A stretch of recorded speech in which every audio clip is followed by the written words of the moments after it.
Si vous voulez récolter du miel, ne renversez pas la ruche.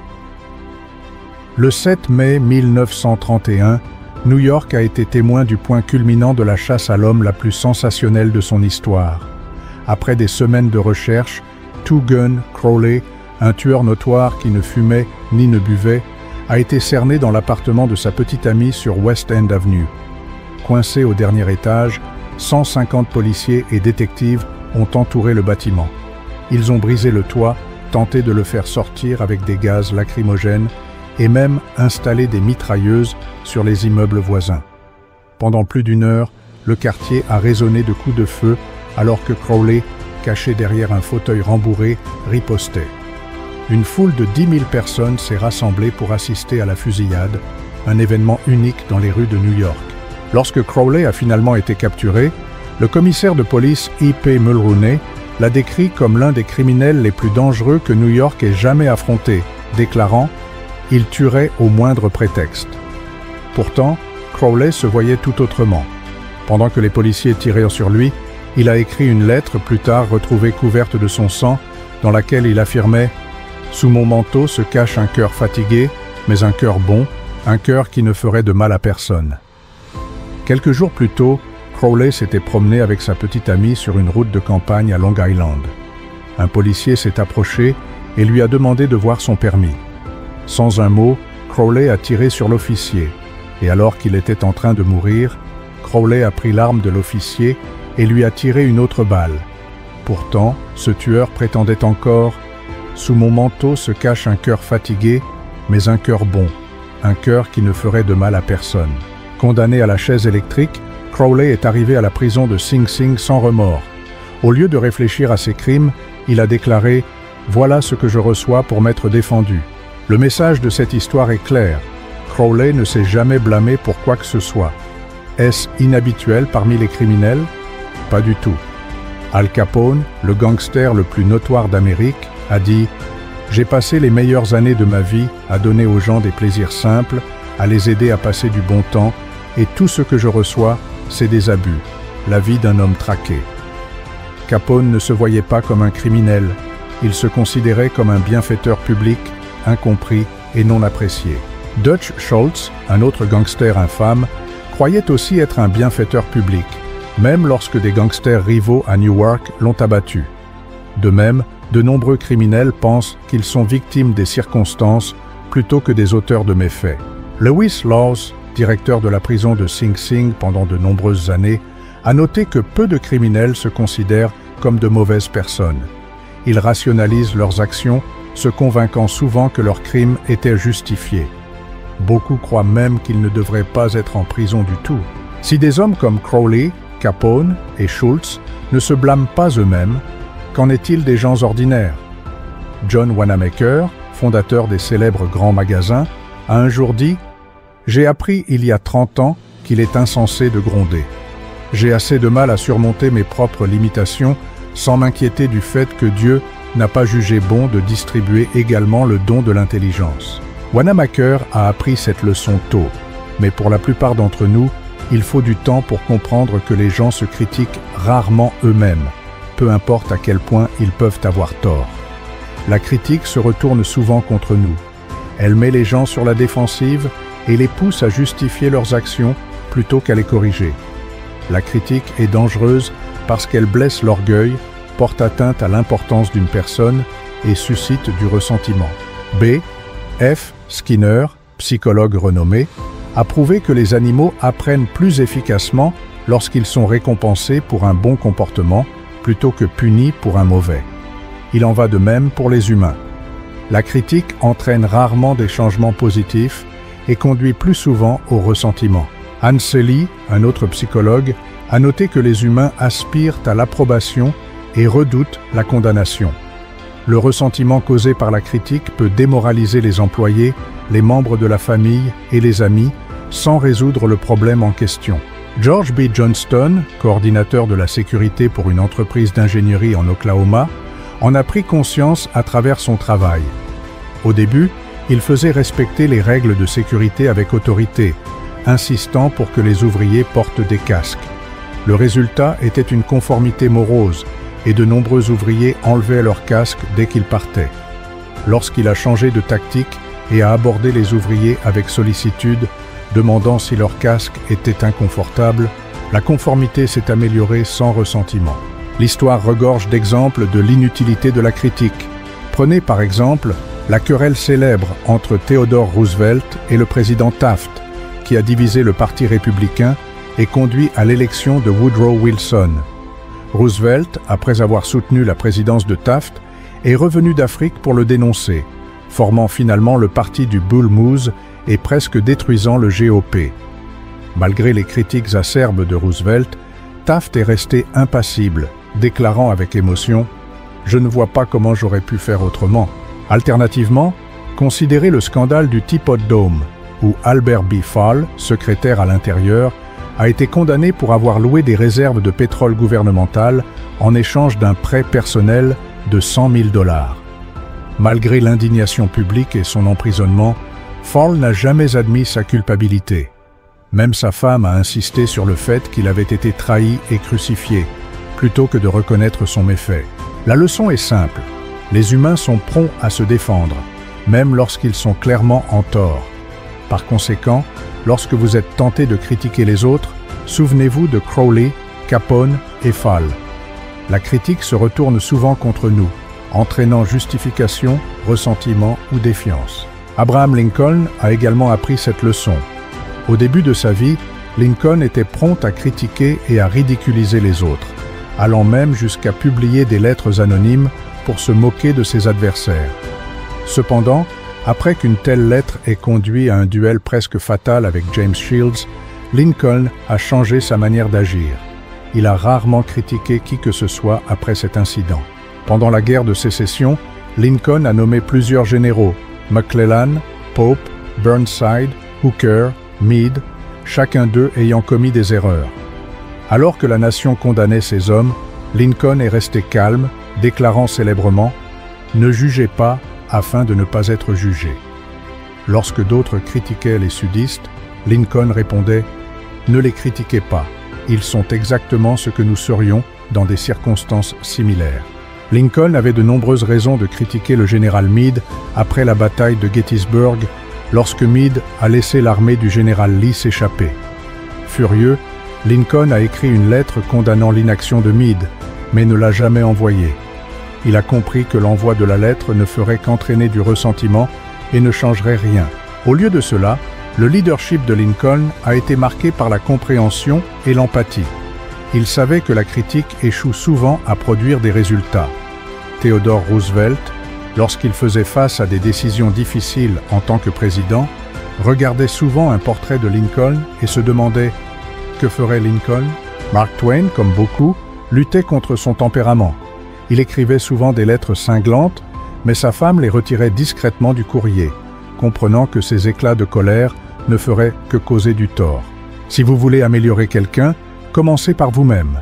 Comme l'a dit Confucius, ne vous plaignez pas de la neige sur le toit de votre voisin lorsque votre propre seuil est sale. Benjamin Franklin, autrefois brutal et acerbe, est devenu si habile dans ses relations avec les gens qu'il a été nommé ambassadeur américain en France. Son secret ? « Je ne dirai du mal de personne, dit-il, et je dirai tout le bien que je sais de tout le monde. » La critique est facile, mais la compréhension nécessite de la patience, du caractère et de la maîtrise de soi. Comme l'a dit Carlyle, un grand homme montre sa grandeur par la façon dont il traite les petites gens. Bob Hoover, célèbre pilote d'essai, a vécu une expérience de mort imminente lorsque les deux moteurs de son avion se sont arrêtés en plein vol. Grâce à un pilotage habile, il a réussi à atterrir en toute sécurité, bien que l'avion ait été gravement endommagé. Lors de l'inspection, Hoover a découvert que le mécanicien avait par erreur alimenté l'avion avec du carburant pour réacteur au lieu de l'essence. Le mécanicien était dévasté, sachant qu'il avait mis en danger la vie de Hoover et détruit un avion coûteux. Cependant, au lieu de critiquer ou de réprimander le mécanicien, Hoover l'a pris par l'épaule et lui a dit « Pour te montrer que je suis sûr que tu ne referas plus jamais cette erreur, je veux que tu t'occupes de mon F-51 demain. » Hoover a compris que la compréhension et le pardon transformait une erreur en une opportunité d'apprentissage, sans créer de ressentiment. Les parents, eux aussi, ressentent souvent le besoin de critiquer leurs enfants. Au lieu de les admonester, il peut être plus efficace d'exprimer de l'empathie et de la patience. Un exemple classique de cela est l'essai « Father Forgets » de W. Livingston Learned, qui reflète l'importance de la compréhension plutôt que de la critique. Father Forgets. Écoute, mon fils, je te dis cela alors que tu es endormi, une petite main froissée sous ta joue et tes boucles blondes collantes sur ton front humide. Je suis entré seul dans ta chambre. Il y a quelques minutes à peine, alors que je lisais mon journal dans la bibliothèque, une vague de remords m'a submergé. Culpabilisé, je suis venu à ton chevet. Voici ce que je pensais, mon fils. J'avais été sévère avec toi. Je t'ai réprimandé lorsque tu te préparais pour l'école parce que tu t'étais simplement tamponné le visage avec une serviette. Je t'ai pris à partie pour ne pas avoir nettoyé tes chaussures. J'ai crié avec colère lorsque tu as jeté certaines de tes affaires par terre. Au petit déjeuner, j'ai aussi trouvé à redire. Tu as renversé des choses, tu as avalé ta nourriture trop vite, tu as posé tes coudes sur la table et tu as étalé du beurre trop épais sur ton pain. Lorsque tu partais jouer, tu t'es retourné et tu as dit « Au revoir, papa ». Et j'ai froncé les sourcils en te répondant « Tiens-toi droit ». Puis cela a recommencé l'après-midi lorsque je suis rentré à la maison. Je t'ai trouvé en train de jouer par terre avec des trous dans tes chaussettes. Je t'ai humilié devant tes amis en te ramenant à la maison. Te souviens-tu, plus tard, lorsque tu es venu vers moi timidement, un regard blessé dans tes yeux? Quand j'ai grondé « Qu'est-ce que tu veux ?» Swing, tu n'as rien dit, mais tu as jeté tes bras autour de moi et m'as embrassé. Puis, tu es parti en courant. Ton affection spontanée m'a profondément touché. Je suis venu à ton chevet ce soir pour me racheter. Demain, je serai un vrai père. Je serai patient, je rirai quand tu riras et souffrirai quand tu souffriras. Je me rappellerai constamment, il n'est qu'un petit garçon. Cet essai émouvant résonne chez les parents car il capte une vérité universelle. Souvent, nous critiquons parce que nous oublions la jeunesse et la vulnérabilité de nos enfants. En tant qu'adultes, nous imposons parfois des attentes beaucoup trop élevées, oubliant l'importance de la patience et de la compréhension. Au lieu de condamner les autres, nous devrions essayer de les comprendre. Essayons de comprendre pourquoi les gens font ce qu'ils font. Cette approche est beaucoup plus gratifiante et favorise l'empathie, la tolérance et la bienveillance. Tout savoir, c'est tout pardonner. Le docteur Samuel Johnson a un jour dit « Dieu lui-même, monsieur, ne propose pas de juger l'homme avant la fin de ses jours. Alors pourquoi devrions-nous le faire ? Principe 1. Ne critiquez, ne condamnez et ne vous plaignez pas. Le grand secret de la gestion des gens. Il n'y a qu'une seule façon, sous l'immensité des cieux, d'amener quelqu'un à faire quoi que ce soit. Vous êtes-vous déjà arrêté pour y réfléchir ? Oui, une seule façon. Et c'est en faisant en sorte que l'autre personne veuille le faire. Vous devez vous en souvenir, il n'y a pas d'autre moyen. Bien sûr, vous pouvez forcer quelqu'un à vous remettre sa montre en pointant un revolver sur ses côtes. Vous pouvez également obliger vos employés à coopérer en les menaçant de les licencier, mais cela ne fonctionnera que tant que vous les surveillez. Vous pourriez même contraindre un enfant à obéir avec un fouet ou une menace. Mais ces méthodes brutales entraînent souvent des conséquences graves et indésirables. Le seul véritable moyen d'amener quelqu'un à faire quelque chose est de lui offrir ce qu'il désire. Mais que désirent exactement les gens ? Sigmund Freud a affirmé que tout ce que nous faisons découle de deux motivations fondamentales, l'instinct sexuel et le désir de grandeur. John Dewey, l'un des penseurs les plus profonds de l'Amérique, l'a formulé un peu différemment. Il a dit que le désir le plus profond de la nature humaine est le désir de se sentir important. Souvenez-vous de cette phrase, le désir de se sentir important. Elle revêt une grande signification, et vous en entendrez beaucoup parler en poursuivant votre lecture. Que voulez-vous ? Pas beaucoup de choses, mais les quelques choses que vous désirez, vous les voulez avec une intensité qui ne peut être niée. Voici quelques-uns des désirs humains les plus courants. 1. La santé et la préservation de la vie. 2. La nourriture. 3e, le sommeil. 4e, l'argent et les choses que l'argent peut acheter. 5e, la vie après la mort. 6. la satisfaction sexuelle. 7. Le bien-être de nos enfants. 8. Un sentiment d'importance. La plupart de ces désirs sont généralement satisfaits, sauf un. Cependant, il y a un désir qui est presque aussi profond et urgent que le besoin de nourriture ou de sommeil, et qui est rarement comblé. Freud l'a appelé le désir de grandeur. Dewey l'a appelé le désir de se sentir important. Lincoln a un jour commencé une lettre en déclarant « Tout le monde aime un compliment ».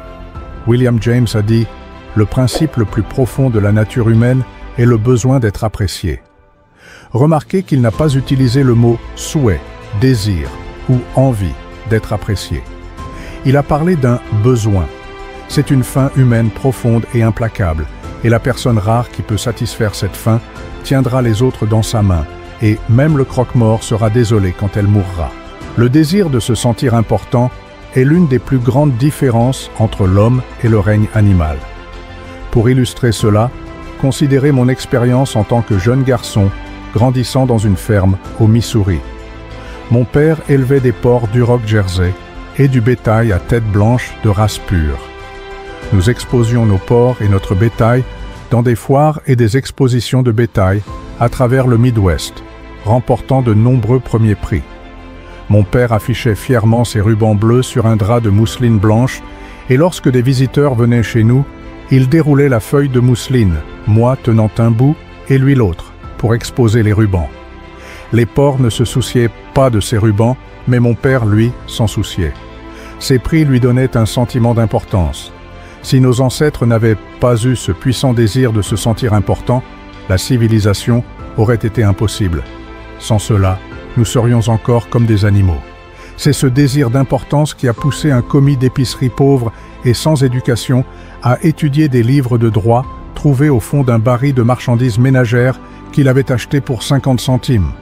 Vous avez peut-être entendu parler de ce commis. Il s'appelait Lincoln. C'est ce même désir qui a inspiré Charles Dickens à écrire ses romans durables, qui a poussé Sir Christopher Wren à concevoir ses chefs-d'œuvre architecturaux, qui a motivé Rockefeller à amasser des fortunes qu'il n'a jamais dépensées, et qui a incité la famille la plus riche de votre ville à construire une maison bien trop grande pour leurs besoins. Ce désir est également ce qui pousse de nombreux jeunes à rejoindre des gangs et à se livrer à des activités criminelles. U.P. Mulrooney, ancien commissaire de police de New York, a noté que les jeunes criminels sont souvent remplis d'ego, et leur première demande après leur arrestation est de voir les journaux sensationnalistes qui les glorifient. La perspective effrayante de la prison semble lointaine tant qu'ils peuvent se délecter de l'attention qu'ils reçoivent. Si vous me dites comment vous obtenez votre sentiment d'importance, je peux vous dire quel genre de personne vous êtes. C'est la chose la plus importante à votre sujet. Par exemple, John D. Rockefeller obtenait son sentiment d'importance en faisant des dons pour construire un hôpital moderne à Pékin, en Chine, pour soigner des millions de personnes qu'il ne rencontrerait jamais. Dillinger, en revanche, tirait son importance du fait d'être un bandit, un braqueur de banque et un tueur. Lorsque des agents du FBI le pourchassaient, il a fièrement déclaré à un fermier « Je suis Dillinger ». Il était ravi d'être l'ennemi public numéro 1. Oui, la seule différence entre Rockefeller et Dillinger était la façon dont ils recherchaient leur sentiment d'importance. L'histoire regorge d'exemples fascinants de personnes aspirant à ce sentiment d'importance. Même George Washington voulait être appelé « Sa puissance, le président des États-Unis ». Christophe Colomb a supplié pour les titres d'amiral de l'océan et de vice-roi des Indes. Catherine la Grande refusait d'ouvrir des lettres à moins qu'elles ne soient adressées à Sa Majesté impériale. Madame Lincoln s'est une fois emportée contre Madame Grant en criant « Comment osez-vous être assise en ma présence avant que je vous y invite ?» Nos citoyens les plus riches ont financé l'expédition de l'amiral Byrd en Antarctique en 1928 avec l'entente que des chaînes de montagnes glacées porteraient leur nom. Victor Hugo aspirait à renommer la ville de Paris en son honneur. Même Shakespeare, l'un des plus grands écrivains de tous les temps, cherchait à obtenir un blason pour sa famille afin d'élever leur statut. Certaines personnes feignent même d'être malades pour obtenir de la sympathie et de l'attention. Considérez Madame McKinley, qui exigeait que son mari, le président William McKinley, néglige les affaires importantes de l'État pour rester à son chevet pendant des heures, afin de la bercer jusqu'à ce qu'elle s'endorme. Elle insistait pour qu'il l'accompagne lors de ses rendez-vous chez le dentiste et fit un jour une scène enflammée lorsqu'il dut la quitter pour rencontrer son secrétaire d'État. Mary Roberts Rinehart m'a une fois raconté l'histoire d'une jeune femme qui est devenue invalide pour attirer l'attention. Un jour, a déclaré Madame Rinehart, cette femme a dû faire face à son âge, et les longues années solitaires s'étendaient devant elle sans rien à attendre. Elle s'est alitée, et pendant 10 ans, sa mère âgée a monté et descendu 3 étages, s'occupant d'elle. Puis, un jour, la mère, épuisée par ses devoirs, est morte. Pendant des semaines, l'invalide a langui, mais finalement, elle s'est levée, s'est habillée et a repris sa vie. Certains experts affirment que des personnes peuvent même sombrer dans la folie pour trouver, dans le monde imaginaire de la démence, le sentiment d'importance que la réalité leur a refusé. Aux États-Unis, plus de gens souffrent de maladies mentales que de toutes les autres maladies réunies. Qu'est-ce qui cause la folie? Personne ne peut répondre de manière définitive à une question aussi vaste. Cependant, nous savons que certaines maladies, comme la syphilis, détruisent les cellules du cerveau et provoquent la folie. En fait, environ la moitié de toutes les maladies mentales peuvent être attribuées à des causes physiques telles que des lésions cérébrales, l'alcool, des toxines et des blessures. Mais l'autre moitié, c'est la partie choquante, n'a aucune cause physique apparente. Lors d'autopsie, leurs tissus cérébraux se révèlent aussi sains que les vôtres, ou les miens. Pourquoi alors ces gens sombrent-ils dans la folie? J'ai un jour posé cette question au médecin en chef d'un hôpital psychiatrique renommé, un homme qui avait reçu de nombreuses distinctions pour son expertise. Il a admis que personne ne sait vraiment pourquoi les gens deviennent fous. Cependant, il a noté que de nombreuses personnes qui perdent la raison trouvent dans la folie un sentiment d'importance qu'elles ne pouvaient pas obtenir dans le monde réel. Il m'a raconté une histoire pour illustrer ce point. J'ai un patient dont le mariage a été un désastre. Elle aspirait à l'amour, aux enfants et au prestige social. Mais la vie a écrasé ses rêves. Son mari la méprisait et refusait même de manger avec elle. Elle n'avait ni enfant, ni statut social. Finalement, elle a sombré dans la folie. Dans ses délires, elle a divorcé de son mari, repris son nom de jeune fille et épousé un aristocrate anglais. Elle insiste désormais pour qu'on l'appelle Lady Smith. Et en ce qui concerne les enfants, elle s'imagine en avoir un nouveau chaque nuit. Chaque fois que je la visite, elle dit « Docteur, j'ai eu un bébé hier soir ». La vie avait autrefois détruit ses rêves, mais dans le monde ensoleillé de la fantaisie, tous ses rêves sont devenus réalité. Tragique, peut-être, mais son médecin m'a dit « Si je pouvais restaurer sa santé mentale d'un simple geste de la main, je ne le ferais pas. Elle est bien plus heureuse comme elle est. » Si certaines personnes sont prêtes à sombrer dans la folie pour obtenir un sentiment d'importance, imaginez les miracles que vous et moi pouvons accomplir en offrant aux gens une appréciation sincère. L'un des premiers Américains à toucher un salaire de plus d'1 million de dollars par an fut Charles Schwab, choisi par Andrew Carnegie pour devenir le premier président de US Steel en 1921, à l'âge de 38 ans. Schwab quitta ensuite US Steel pour reconstruire Bethlehem Steel en faisant l'une des entreprises les plus rentables d'Amérique. Pourquoi Andrew Carnegie payait-il Schwab plus d'1 million de dollars par an? Était-ce un génie? Non. En savait-il plus sur l'acier que d'autres? Non. Schwab lui-même a admis qu'il avait de nombreux employés qui en savaient plus que lui sur l'acier. Schwab gagnait son salaire en grande partie grâce à sa capacité à gérer les gens. Il a un jour partagé son secret en ces mots, des mots qui devraient être inscrits sur chaque école, bureau et maison du pays.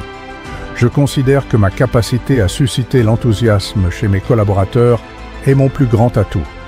La meilleure façon de développer le meilleur chez quelqu'un est par l'appréciation et l'encouragement. Rien ne détruit l'ambition comme la critique venant de supérieurs. Je ne critique jamais personne. Je crois en l'idée de donner aux gens une incitation à travailler, alors je suis toujours prêt à louer et lent à trouver des défauts. Si j'aime quelque chose, je le dis avec enthousiasme et je suis prodigue dans mes éloges. C'était la méthode de Schwab. Mais que font la plupart des gens? Exactement le contraire. Si quelque chose leur déplaît, ils critiquent. Si quelque chose leur plaît, ils ne disent rien. Comme dit le vieil adage, une fois, j'ai mal agi, et tout le monde l'a su. 2 fois, j'ai bien agi, mais personne ne m'a rien dit. Schwab a affirmé que cette approche était l'une des principales raisons du succès phénoménal d'Andrew Carnegie. Carnegie avait l'habitude de féliciter publiquement et en privé ses associés. Il voulait même des éloges sur sa pierre tombale, rédigeant lui-même son épitaphe « Ici repose celui qui savait s'entourer d'hommes plus intelligents que lui ». L'appréciation sincère était également l'un des secrets du succès du premier John D. Rockefeller. Par exemple, lorsqu'un de ses partenaires, Edward T. Bedford, perdit $1 million dans une mauvaise affaire en Amérique du Sud, Rockefeller ne le critiqua pas. Au lieu de cela, il loua Bedford pour avoir sauvé 60% de l'argent investi. « C'est splendide », dit Rockefeller. « Nous ne faisons pas toujours aussi bien que cela au siège. » Un jour, j'ai entendu une histoire qui, bien que probablement fictive, illustre un point précieux. Selon le récit, une fermière, après une longue journée de travail, a mis une pile de foin devant sa famille à table. Lorsqu'ils lui ont demandé furieusement si elle était devenue folle, elle a répondu « Comment pouvais-je savoir que vous remarqueriez ?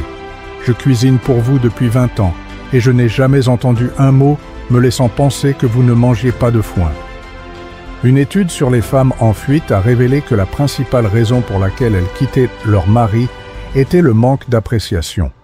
Je soupçonne qu'une étude similaire sur les maris en fuite donnerait les mêmes résultats. Nous prenons souvent nos conjoints pour acquis sans jamais leur faire savoir à quel point nous les apprécions. Un participant à une de mes classes a partagé une histoire à propos de sa femme, qui faisait partie d'un groupe de développement personnel dans leur église. Elle lui demanda de lister 6 choses qu'elle pourrait faire pour devenir une meilleure épouse. « J'étais surpris par la demande, dit-il. Il aurait été facile de lister 6 choses que j'aimerais changer chez elle. Après tout, elle aurait pu lister 1000 choses qu'elle aimerait changer chez moi. Mais je ne l'ai pas fait. Au lieu de cela, je lui ai dit « Laisse-moi y réfléchir et te donner une réponse demain matin. » Le lendemain matin, je me suis levé tôt et j'ai envoyé à ma femme 6 roses rouges avec un mot disant « Je ne peux penser à 6 choses que j'aimerais changer chez toi. Je t'aime tel que tu es. » Quand je suis rentré chez moi ce soir-là, ma femme m'a accueilli à la porte, les larmes aux yeux. Inutile de dire que j'étais content de ne pas l'avoir critiquée comme elle l'avait demandé.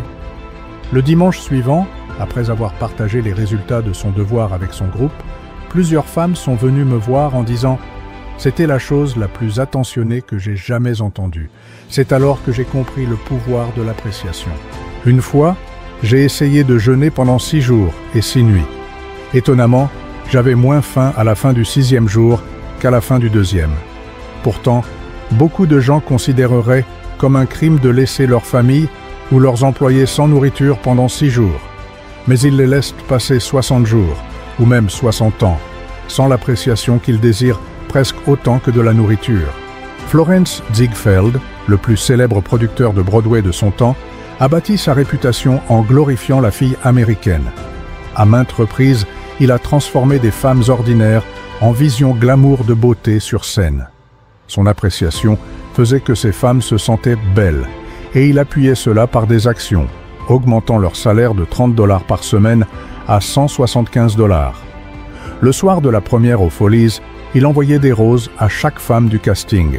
Quand Alfred Lunt a joué le rôle principal dans Reunion in Vienna, il a remarqué « Il n'y a rien dont j'ai autant besoin que de la nourriture pour mon estime de soi. » Nous nourrissons les corps de nos enfants, de nos amis et de nos employés, mais nous négligeons souvent de nourrir leur estime de soi. Nous leur donnons de la nourriture, mais nous ne leur offrons pas les mots gentils d'appréciation qui resteraient avec eux pendant des années. Paul Harvey, dans l'une de ses émissions de radio intitulée « The Rest of the Story », a partagé comment l'appréciation peut changer une vie. Il a raconté l'histoire d'un enseignant de Détroit qui avait demandé à un garçon aveugle nommé Stevie Morris de l'aider à trouver une souris dans la classe. C'était la première fois que quelqu'un reconnaissait le sens auditif extraordinaire de Stevie. À partir de ce moment-là, Stevie développa son don et devint plus tard le célèbre musicien Stevie Wonder. Certains lecteurs peuvent penser « Flatterie, j'ai essayé cela et cela ne fonctionne pas avec les gens intelligents. Bien sûr, la flatterie fonctionne rarement avec les individus perspicaces. C'est superficiel, égoïste et insincère. L'appréciation véritable, en revanche, vient du cœur.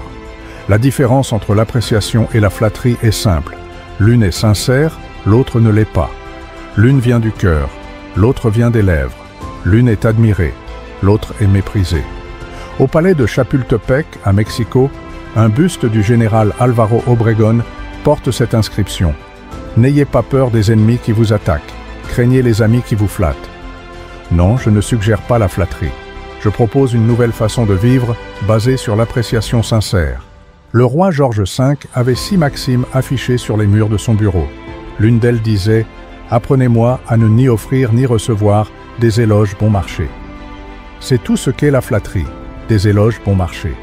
Comme quelqu'un l'a dit un jour, la flatterie, c'est dire à l'autre personne exactement ce qu'elle pense d'elle-même. Ralph Waldo Emerson a dit « Utilisez le langage que vous voulez, vous ne pouvez jamais dire autre chose que ce que vous êtes. » Si la flatterie était tout ce qu'il fallait, tout le monde serait expert en relations humaines.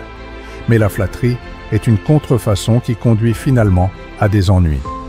Lorsque nous cessons de penser à nous-mêmes pendant un instant et que nous nous concentrons sur les qualités positives des autres, nous n'aurons pas besoin de recourir à la flatterie. L'appréciation véritable suivra naturellement. L'une des vertus les plus négligées dans la vie quotidienne est l'appréciation. Nous ne félicitons souvent pas nos enfants pour une bonne note ou ne les encourageons pas lorsqu'ils réussissent une petite tâche. Rien ne plaît plus à un enfant que l'approbation d'un parent. La prochaine fois que vous appréciez un repas dans un restaurant, prenez un moment pour remercier le chef. Si un vendeur fatigué vous traite avec gentillesse, exprimez votre gratitude. Chaque orateur public connaît la déception de s'adresser à un public sans recevoir un seul mot d'éloge. Il en va de même pour les travailleurs dans les bureaux, les usines et les foyers. Tout le monde, quel que soit son rôle, a faim d'appréciation. Laissez une trace de gratitude dans votre vie quotidienne et vous serez étonné de voir comment cela enflamme les flammes de l'amitié. 33. Pamela Dunham, du Connecticut, supervisait autrefois un concierge qui travaillait mal. Les autres employés se moquèrent de lui et la productivité en souffrait. Pamela a décidé de le féliciter chaque fois qu'il faisait quelque chose de bien et peu à peu, ses performances se sont améliorées. Bientôt, il faisait un excellent travail. L'appréciation sincère a réussi là où la critique avait échoué. Il y a un vieux dicton que j'ai collé sur mon miroir, où je peux le voir tous les jours. Je ne passerai qu'une fois par ce chemin. Tout bien que je peux donc faire, ou toute gentillesse que je peux montrer, que je le fasse maintenant. Que je ne le reporte pas, ou ne le néglige pas, car je ne passerai plus jamais par ce chemin. Emerson a dit « Chaque homme que je rencontre est supérieur à moi d'une manière ou d'une autre. En cela, j'apprends de lui. » Si cela était vrai pour Emerson, c'est encore plus vrai pour vous et moi. Cessons de penser à nos propres réalisations et concentrons-nous sur les points positifs des autres. Oubliez la flatterie. Offrez une appréciation sincère et honnête. Soyez enthousiastes dans vos approbations et généreux dans vos éloges. Et les gens se souviendront de vos paroles pendant des années, les répétant bien après que vous les ayez oubliées. Principe 2. Donnez une appréciation sincère et honnête. Celui qui peut faire cela a le monde entier avec lui. Celui qui ne peut pas marche seul. Je suis souvent allé pêcher dans le Maine pendant les étés. Personnellement, j'aime beaucoup les fraises avec de la crème. Cependant, j'ai découvert que, pour une raison étrange, les poissons préfèrent les verts. Donc, quand je partais pêcher, je ne pensais pas à ce que j'aimais, je pensais à ce que les poissons voulaient. Je n'ai pas appâté l'hameçon avec des fraises et de la crème. À la place, j'ai accroché un verre ou une sauterelle devant eux en me disant « Ne voudriez-vous pas de cela ?» Pourquoi ne pas appliquer cette même logique pour traiter avec les gens? C'est exactement ce que Lloyd George, le Premier ministre britannique pendant la Première Guerre mondiale, a fait. Lorsqu'on lui a demandé comment il avait réussi à rester au pouvoir alors que d'autres dirigeants de guerre comme Wilson, Orlando et Clemenceau étaient tombés dans l'oubli, il a répondu que s'il y avait une chose à laquelle il pouvait attribuer son succès, c'était sa capacité à appâter l'hameçon pour convenir aux poissons. Pourquoi perdre du temps à parler de ce que nous voulons? C'est puéril et absurde. Bien sûr, vous êtes intéressé par ce que vous voulez, et c'est bien normal. Vous êtes toujours et éternellement préoccupé par ce que vous voulez. Mais personne d'autre ne l'est. Les autres sont comme vous. Ils sont intéressés par ce qu'ils veulent. Donc, le seul moyen d'influencer les gens est de parler de ce qu'ils veulent et de leur montrer comment l'obtenir. Gardez cela à l'esprit demain, lorsque vous voudrez que quelqu'un fasse quelque chose pour vous. Par exemple, si vous voulez empêcher vos enfants de fumer, ne les sermonnez pas et ne parlez pas de ce que vous voulez. Montrez-leur plutôt comment les cigarettes pourraient nuire à leur capacité à intégrer l'équipe de basket ou à remporter une course de 100 mètres. Ce principe s'applique à tout le monde, que ce soit avec des enfants, des veaux ou même des chimpanzés. Prenons l'exemple de Ralph Waldo Emerson et de son fils qui ont essayé un jour de faire entrer un veau dans la grange. Ils ont fait l'erreur de ne penser qu'à ce qu'ils voulaient. Emerson poussait pendant que son fils tirait, mais le veau, pensant uniquement à ce qu'il voulait, se raidissait et refusait de bouger. Une servante irlandaise, observant la scène, avait plus de sens du veau qu'Emerson. Elle a pensé à ce que le veau voulait, alors elle a mis son doigt dans sa bouche et l'a laissé téter tout en le conduisant doucement dans la grange. Chaque action que vous avez entreprise depuis votre naissance a été motivée par quelque chose que vous vouliez. Même lorsque vous avez fait un don important à la Croix-Rouge, vous l'avez fait parce que vous vouliez quelque chose, peut-être la satisfaction de faire un acte noble ou désintéressé.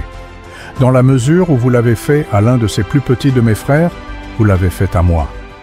Si vous n'aviez pas désiré ce sentiment plus que vous ne teniez à votre argent, vous n'auriez pas fait ce don. Même si vous avez fait un don par obligation ou parce qu'un client vous l'a demandé, la vérité reste que vous vouliez quelque chose en retour. Harry A. Overstreet, dans son livre perspicace Influencing Human Behavior, a écrit « L'action découle de ce que nous désirons fondamentalement et le meilleur conseil à donner aux futurs persuadeurs, que ce soit dans les affaires, la maison, l'école ou la politique, est ceci. D'abord, susciter chez l'autre une envie pressante. Celui qui peut faire cela a le monde entier avec lui. Celui qui ne peut pas marche seul. » Andrew Carnegie, un pauvre garçon écossais qui a commencé à travailler pour 200 de l'heure et a fini par donner 365 millions de dollars, a rapidement appris que la seule façon d'influencer les gens est de parler en termes de ce qu'ils veulent. Bien qu'il n'ait fréquenté l'école que pendant 4 ans, il est devenu un maître dans l'art de gérer les relations humaines. Par exemple, sa belle-sœur était très inquiète à propos de ses 2 fils à Yale. Les garçons étaient tellement occupés par leur vie qu'ils négligeaient de répondre aux lettres de leur mère. Carnegie a parié 100 $ qu'il pourrait obtenir une réponse d'eux sans même leur demander. Il a écrit aux garçons une lettre sympathique, mentionnant en passant dans un post-scriptum qu'il leur envoyait chacun un billet de 5 $, mais a omis intentionnellement d'inclure l'argent. Comme prévu, des réponses sont arrivées par retour du courrier, remerciant leur cher oncle Andrew. Un autre exemple de persuasion nous vient de Stan Novak, de Cleveland, Ohio, un participant à notre cours. Un soir, Stan est rentré chez lui et a trouvé son plus jeune fils, Tim, en train de crier et de se rouler par terre dans le salon. Tim protestait parce qu'il devait commencer la maternelle le lendemain et il refusait catégoriquement d'y aller. Habituellement, Stan aurait réprimandé son fils et insisté pour qu'il aille à l'école. Mais Stan a reconnu que cette approche ne fonctionnerait pas, alors il s'est assis et s'est dit « Si j'étais Tim, qu'est-ce qui me rendrait excité à l'idée d'aller à la maternelle ?» Lui et sa femme ont dressé une liste d'activités amusantes que Tim découvrirait à la maternelle, comme la peinture au doigt, les chansons et les nouveaux amis. Ils ont ensuite commencé à pratiquer ces activités à la maison, peignant sur la table de la cuisine. Bientôt, Tim, qui résistait au départ, s'est glissé dans la pièce et a rejoint la fête. « Oh non !» lui ont-ils dit, « tu dois d'abord aller à la maternelle pour apprendre à peindre avec les doigts. » Parlant à Tim dans des termes qu'il comprenait, l'enthousiasme de la famille a suscité chez lui une envie pressante. Le lendemain matin, Stan a trouvé Tim déjà assis dans le salon, prêt à partir pour la maternelle, impatient de ne pas être en retard. Demain, lorsque vous voudrez persuader quelqu'un, prenez un moment pour réfléchir et vous demander « Comment puis-je donner à cette personne envie de faire ce que je demande ?» Cette simple question vous empêchera de vous précipiter dans des situations de manière irréfléchie, en ne parlant que de vos propres désirs. Un jour, j'ai loué la grande salle de bal d'un hôtel de New York pour une série de conférences. Au début de la saison, on m'a soudainement annoncé que le loyer allait presque tripler. Cette nouvelle est arrivée après que les billets aient été imprimés et les annonces faites. Naturellement, je ne voulais pas payer cette augmentation, mais je me suis rendu compte qu'il serait inutile de me concentrer sur ce que je voulais. À la place, j'ai abordé le directeur de l'hôtel en reconnaissant que, de son point de vue, cette augmentation de loyer avait du sens. Ensemble, nous avons énuméré les avantages et les inconvénients de l'augmentation.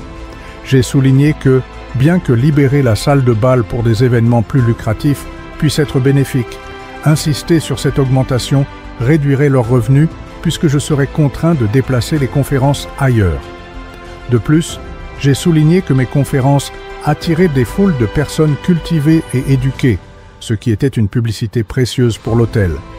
Après avoir considéré les deux côtés, le directeur a accepté une augmentation de 50% au lieu de 300%. Et cela a été accompli sans que je parle une seule fois de ce que je voulais. Et si j'étais entré dans son bureau en demandant des explications et en refusant de payer l'augmentation? La situation aurait dégénéré en argumentation, et même si j'avais réussi à le convaincre, sa fierté l'aurait peut-être empêché de faire marche arrière. Henry Ford a dit avec sagesse, « S'il existe un secret du succès, c'est la capacité de comprendre le point de vue de l'autre et de voir les choses sous son angle aussi bien que sous le vôtre. » Cette vérité simple, souvent ignorée, est essentielle au succès des relations humaines. Demain, regardez les lettres qui arriveront sur votre bureau et vous verrez que la plupart d'entre elles enfreignent ce principe. Par exemple, une lettre du chef du département radio d'une agence de publicité se vantait du succès de l'agence sans jamais aborder les préoccupations du destinataire, échouant finalement à l'engager. En revanche, un surintendant d'un grand terminal de fret a écrit une lettre à l'un de ses clients, Edward Vermeulen, expliquant comment les livraisons tardives causaient des retards. Cependant, la lettre se concentrait d'abord sur les problèmes du terminal, ce qui ne touchait pas Vermeulen. Après révision.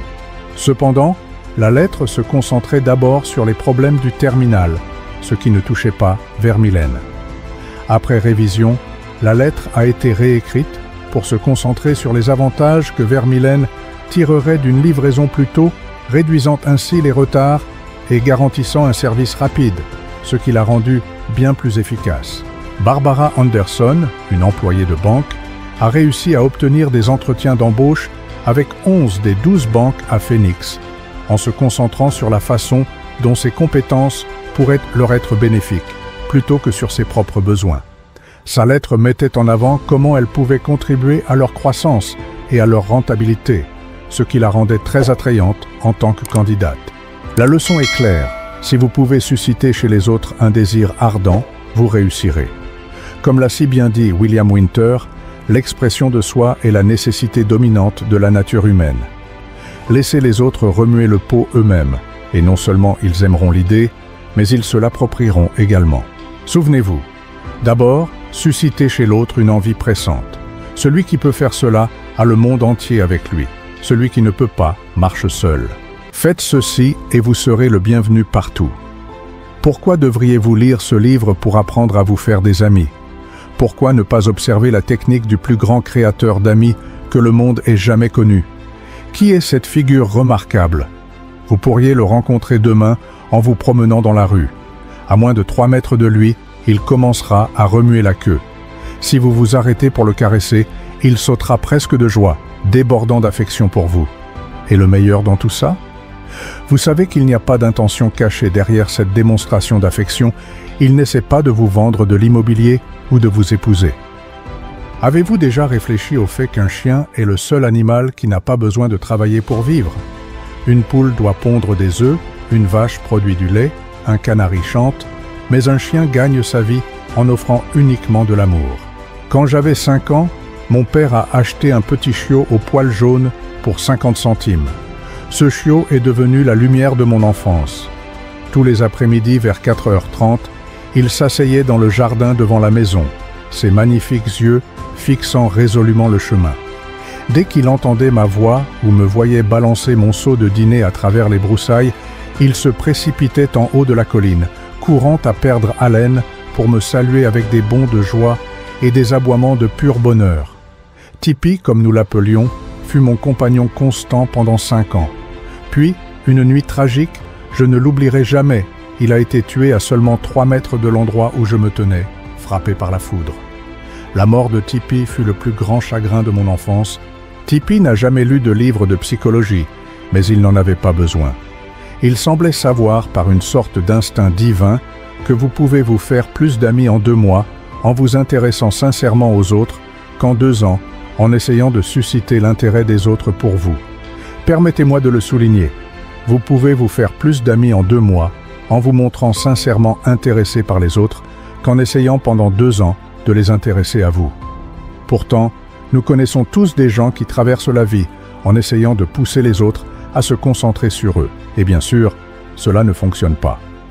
Les gens ne s'intéressent ni à vous, ni à moi. They are only interested in themselves, morning, noon and night.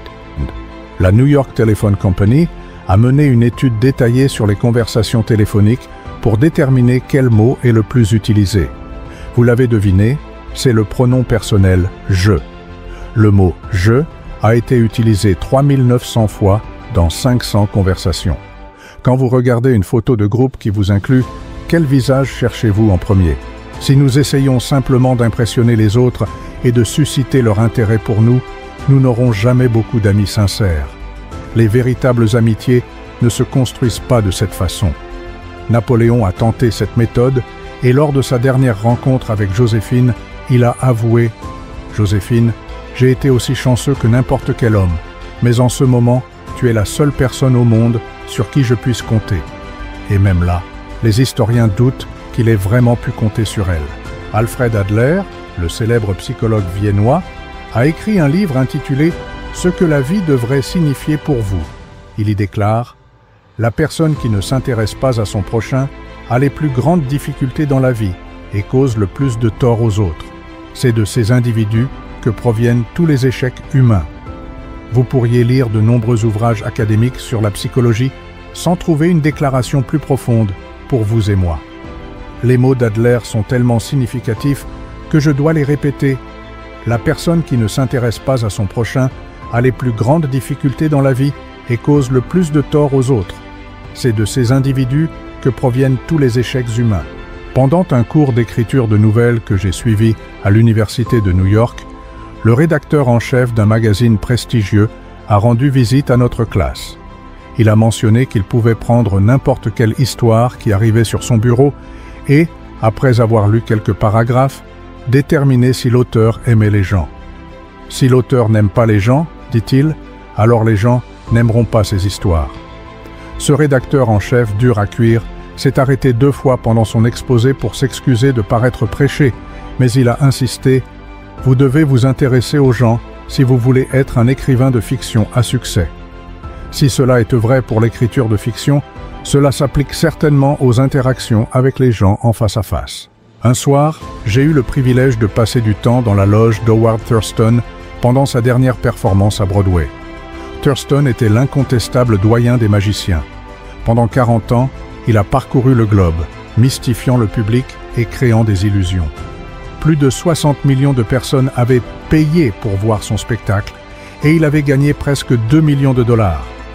Je lui ai demandé de révéler le secret de son succès. Ce n'était pas son éducation. Il avait quitté la maison en tant que jeune garçon, était devenu vagabond et avait appris à lire en regardant des pancartes depuis des wagons de marchandises. Ce n'était pas non plus sa connaissance supérieure de la magie. Beaucoup connaissaient autant le métier que lui. Ce qui le distinguait, cependant, c'était sa personnalité. Il était un maître du spectacle, un fin observateur de la nature humaine, et il répétait minutieusement chaque geste, intonation de voix et haussement de sourcils à la fraction de seconde près. Mais par-dessus tout, Thurston s'intéressait sincèrement aux gens. Beaucoup de magiciens considéraient leur public comme un groupe de dupes à tromper.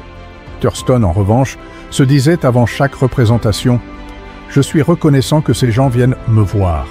Ils me permettent de gagner ma vie en faisant ce que j'aime et je vais leur offrir le meilleur spectacle possible. » Thurston se répétait ce mantra avant chaque spectacle. « J'aime mon public, j'aime mon public ». Absurde, peut-être, mais cet état d'esprit a contribué à son succès. George Dyke, de North Warren, en Pennsylvanie, a également découvert la valeur de l'intérêt sincère pour les autres. Après avoir pris sa retraite de son entreprise de station-service, Dyke s'est retrouvé ennuyé et s'est mis à jouer du violon. Il a commencé à assister à des événements musicaux, à discuter avec des musiciens et à en apprendre davantage sur leur parcours. Bien qu'il ne fût pas un violoniste doué, Dyke est devenu bien connu parmi les fans de musique country sous le nom de « Oncle George », le gratteur de violon du comté de Kinzua. En s'intéressant sincèrement aux autres, il a créé un nouveau chapitre épanouissant dans sa vie. La popularité immense de Theodore Roosevelt peut également être attribuée à son intérêt sincère pour les autres, y compris pour ses serviteurs. Son valet, James E. Amos, a écrit un livre intitulé « Theodore Roosevelt, héros de son valet », dans lequel il se souvient d'un jour où Roosevelt a appelé sa femme pour lui parler d'un oiseau devant sa fenêtre. Juste un geste simple et bienveillant. Roosevelt avait une manière de faire en sorte que chacun se sente remarqué et important. Un jour, alors qu'il rendait visite à la Maison-Blanche en l'absence du président et de Madame Taft, il a salué chaque serviteur par son nom, y compris les plongeurs, et même demandé des nouvelles du pain de maïs de la cuisinière, montrant à quel point il valorisait les gens que d'autres auraient pu ignorer. Edward M. Sykes Jr., un représentant commercial de Chatham, dans le New Jersey, a découvert l'impact que peut avoir le fait de montrer un intérêt sincère pour les autres. Un jour, un client a refusé d'acheter des produits Johnson & Johnson auprès de lui. Découragé, Sykes est retourné à sa voiture, conduisant dans la ville pendant un moment, avant de décider de tenter une nouvelle approche. Quand il est revenu dans le magasin, il a chaleureusement salué le commis à la soda et le vendeur. À sa grande surprise, le propriétaire l'a accueilli avec un sourire et a doublé sa commande habituelle. Le propriétaire a expliqué que le commis à la soda avait parlé de Sykes, soulignant comment il prenait toujours le temps de dire bonjour au personnel, ce que peu d'autres vendeurs faisaient. J'ai appris par mes propres expériences que s'intéresser sincèrement aux gens ouvre des portes qui, autrement, resteraient fermées. Il y a des années, j'enseignais un cours d'écriture de fiction à l'Institut des Arts et des Sciences de Brooklyn. Nous souhaitions inviter des auteurs distingués tels que Kathleen Norris, Fannie Hurst, Ida Tarbell, Albert Payson Terhune et Rupert Hughes à partager leurs expériences avec nous. Nous leur avons écrit des lettres exprimant notre admiration pour leur travail et notre désir d'apprendre d'eux. Aussi occupés qu'ils étaient, ces auteurs ont pris le temps de se rendre à Brooklyn pour nous aider, car nous avions manifesté un intérêt sincère pour eux et leur méthode. Le même principe s'applique à tous les domaines de la vie. Que vous soyez ouvrier d'usine, employé de bureau ou même roi, les gens réagiront à votre intérêt sincère. Prenez l'exemple du Kaiser allemand. À la fin de la Première Guerre mondiale, il était probablement l'homme le plus détesté sur Terre. Sa nation s'était retournée contre lui et il s'était enfui en Hollande pour sauver sa vie. Au milieu de la fureur, un petit garçon lui a écrit une simple lettre, exprimant son admiration indéfectible. Le Kaiser fut tellement touché par la lettre qu'il invita le garçon et sa mère à lui rendre visite et épousa finalement la mère du garçon. Si vous voulez vous faire des amis, vous devez être prêt à faire des sacrifices pour les autres, en investissant du temps, de l'énergie et de la réflexion. Lorsque le duc de Windsor était prince de Galles, il a passé des mois à apprendre l'espagnol en prévision d'une tournée en Amérique du Sud, voulant parler aux gens dans leur propre langue. Ils l'ont adoré pour cela. J'avais l'habitude de faire tout mon possible pour apprendre les anniversaires de mes amis en leur demandant la date de leur naissance et en les mémorisant pour leur envoyer une note ou une carte attentionnée. De tels petits gestes peuvent avoir un impact durable. Si vous répondez au téléphone demain, saluez l'interlocuteur avec enthousiasme et un intérêt sincère. Les entreprises forment leurs employés à faire cela, car cela donne aux clients le sentiment d'être valorisés, créant ainsi de la loyauté. Une lettre publiée par la National Bank of North America partage l'histoire d'un déposant qui est resté fidèle parce que le personnel l'a traité avec chaleur et sollicitude lors de la maladie de sa mère. S'intéresser aux autres ne vous profite pas seulement à vous. Cela peut changer leur vie. Martin Ginsberg, qui a suivi l'un de nos cours, a raconté comment la gentillesse d'une infirmière le jour de Thanksgiving a transformé son expérience. Il avait 10 ans, se trouvait à l'hôpital en attente d'une opération majeure, se sentant seul et effrayé. Une jeune infirmière est restée avec lui, bien au-delà de son service, jouant à des jeux et le réconfortant, faisant une énorme différence pour un garçon en détresse. Si vous voulez nouer des amitiés durables, si vous voulez aider les autres et vous-même, gardez ce principe à l'esprit. Principe 1. Soyez sincèrement intéressé par les autres. Une façon simple de faire bonne impression. Lors d'un dîner à New York, l'une des invitées, une femme qui avait hérité de la fortune, était désireuse de faire bonne impression sur les autres. Elle avait dépensé une fortune en articles luxueux tels que des zibelines, des diamants et des perles. Pourtant, elle n'avait rien fait pour son expression faciale, qui reflétait de l'amertume et de l'égoïsme. Elle ne réalisait pas une chose que tout le monde sait. L'expression que l'on porte sur son visage compte bien plus que les vêtements que l'on porte sur le dos. Charles Schwab m'a dit un jour que son sourire valait $1 million et il sous-estimait probablement la vérité. La personnalité de Schwab, son charme et sa capacité à se faire aimer des gens étaient presque entièrement responsables de son succès. Son sourire captivant était l'un des aspects les plus agréables de son caractère. Les actions parlent souvent plus fort que les mots et un sourire dit « Je t'aime bien, tu me rends heureux, je suis content de te voir ». C'est pourquoi les chiens font une si bonne impression, ils semblent tellement ravis de nous voir, prêts à bondir de leur peau. Naturellement, nous sommes ravis de les voir. Le sourire d'un bébé a le même effet. Avez-vous déjà été dans la salle d'attente d'un médecin et observé les visages renfrognés des personnes attendant leur tour?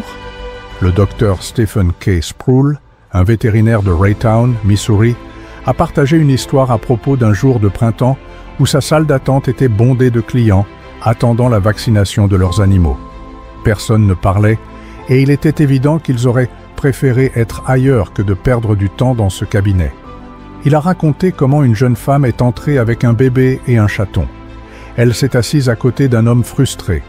Inopinément, le bébé a souri à l'homme. Et qu'a-t-il fait? La même chose que vous ou moi aurions fait. Il a souri en retour. Peu après, ils ont commencé à parler du bébé et de ses petits-enfants. Et peu de temps après, toute la salle d'attente était engagée, transformant une situation tendue en une expérience agréable. Un sourire insincère ne fonctionne pas. Il est mécanique et les gens le ressentent. Je parle d'un sourire sincère et chaleureux qui vient de l'intérieur. Ce type de sourire a une réelle valeur. Le professeur James V. McConnell de l'Université du Michigan a noté que les personnes qui sourient ont tendance à mieux gérer, enseigner et vendre, tout en élevant des enfants plus heureux. Les sourires véhiculent plus d'informations que les froncements de sourcils. C'est pourquoi l'encouragement est un outil d'enseignement plus efficace que la punition. La responsable du recrutement d'un grand magasin de New York m'a dit un jour qu'elle préférait embaucher un vendeur souriant, sans éducation formelle, plutôt qu'une personne très éduquée, avec un visage sombre. L'effet d'un sourire se fait même sentir au téléphone. Les compagnies téléphoniques américaines proposent un programme appelé Powerphone, conseillant aux employés de sourire lorsqu'ils parlent au téléphone, car cela se ressent dans leur voix. Robert Cryer, un manager à Cincinnati, Ohio, a partagé comment un sourire dans sa voix l'a aidé à recruter un candidat pour un poste difficile à pourvoir. Le candidat, malgré plusieurs offres d'entreprises plus grandes, a choisi celle de Cryer, parce que la chaleur dans sa voix lui donnait l'impression d'être véritablement apprécié. Un dirigeant d'entreprise m'a confié que les gens réussissent rarement s'ils n'aiment pas leur travail. Il ne croyait pas au vieil adage selon lequel seul le travail acharné ouvre la porte au succès. Il avait connu beaucoup de personnes qui prospéraient parce qu'elles prenaient du plaisir dans leurs affaires. Lorsque le plaisir cessait, leur succès déclinait. Si vous n'aimez pas rencontrer des gens, ils n'aimeront pas vous rencontrer. J'ai demandé à de nombreux professionnels de sourire à quelqu'un chaque heure pendant une semaine et de revenir partager leurs résultats. William B. Steinhardt, un courtier en bourse de New York, a écrit sur son expérience avec les sourires. Il était marié depuis 18 ans et souriait rarement à sa femme ou lui parlait avant de partir travailler. Après avoir essayé mon suggestion, il a remarqué des changements significatifs à la maison et au bureau, où les sourires lui ont apporté de meilleurs résultats. Un matin, Steinhardt a salué sa femme avec un sourire, ce qui l'a surprise. Il a commencé à sourire à d'autres aussi, comme l'opérateur d'ascenseur, le portier, et même ses collègues sur le parquet de la bourse, où il n'était jamais connu pour sourire. Bientôt, tout le monde lui rendait son sourire. Il a remarqué que même les plaintes étaient gérées plus facilement. Vous ne vous sentez pas d'humeur à sourire? Forcez-vous. Sifflez ou fredonnez si vous êtes seul. Comme l'a dit le psychologue William James, l'action semble suivre le sentiment, mais en réalité, action et sentiment vont ensemble. En contrôlant l'action, vous influencez indirectement le sentiment. Le bonheur ne dépend pas de facteurs externes, il repose sur des conditions internes. Deux personnes au même endroit peuvent ressentir différemment à cause de leur état d'esprit. Shakespeare a dit « Il n'y a rien de bon ou de mauvais, mais la pensée le rend ainsi ».